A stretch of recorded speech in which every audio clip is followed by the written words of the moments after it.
Hello, I'm Danny Glover, and I'm a part of the Poor People's Campaign, a national call for moral revival. Did you know there are 140 million people in this country who are poor, or one emergency away from being poor, even before COVID-19 hit? Hi, I'm Gene. I know this is a challenging time for so many of our sisters and brothers. Millions have lost their jobs, have lost their health care. Meanwhile, just 3 billionaires have the same wealth as half the country. So we can't be silent anymore about poverty. That's why I'm part of the Poor People's Campaign, this national call for moral revival. It's time to hear from these 140 million people and see the faces behind the numbers. My name is Christine Riccio. I lived here in South Carolina since 1997. Poverty and homelessness have been a part of my life story since I was 10 years old. We were short $160 for the rent one month.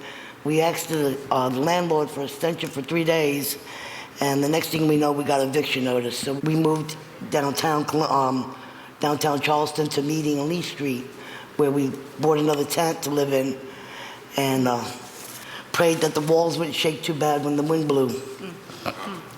We had to beg businesses to use their bathroom. When you never had to be hungry, the people in Washington are sending war machines to other countries to build war against others instead of homes for people here, or medical for people here, or food for people here, for children that are sleeping in their cars, that don't have, that go to bed hungry at night. Hi, my name is Pamela Roach. I'm from Lowndes County, Alabama, and I live in a mobile home with my 2 kids. Sorry. They charged me over $114,000 on a mobile home. They're falling apart, and then all animals coming in my house. Possum, I trapped 4 possum in my house, cats and stuff. And I got raw sewage. I don't have no money on paw.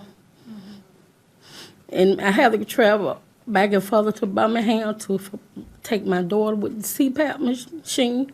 Don't have a car and don't have no way to take her. And then we have a high utility bill. And I was paying like $370 a month on the trailer. My name is Mary Jane Shanklin, RN, and I'm a proud Kansas farmer's wife. My husband, Mark, is a 4th-generation dryland farmer.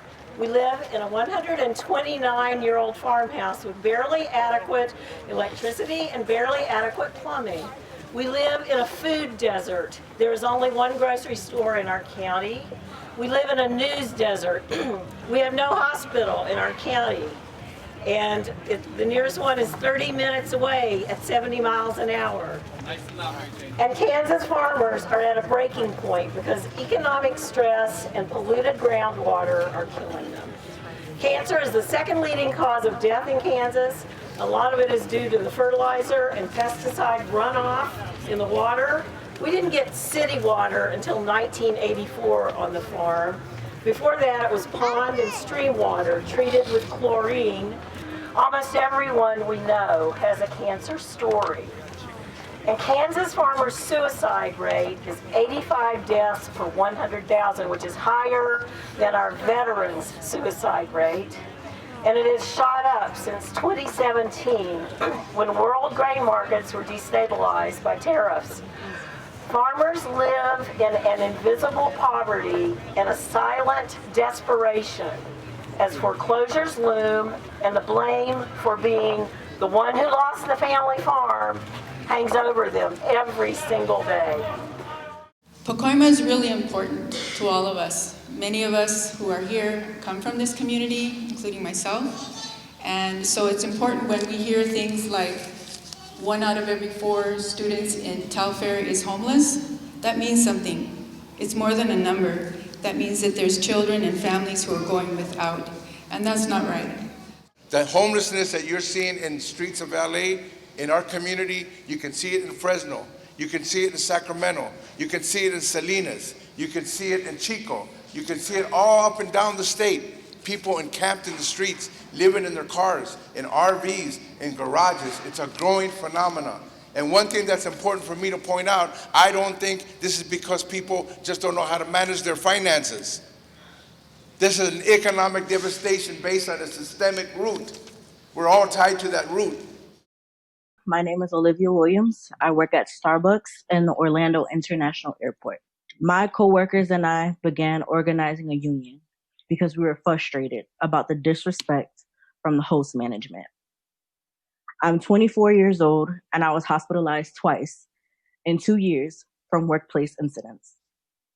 The pandemic made things worse. We had no training on how to protect ourselves or the public. I speak up and I told them that management only started paying attention to us when we started fighting for the union. I'm not afraid to fight. I've been fighting all my life.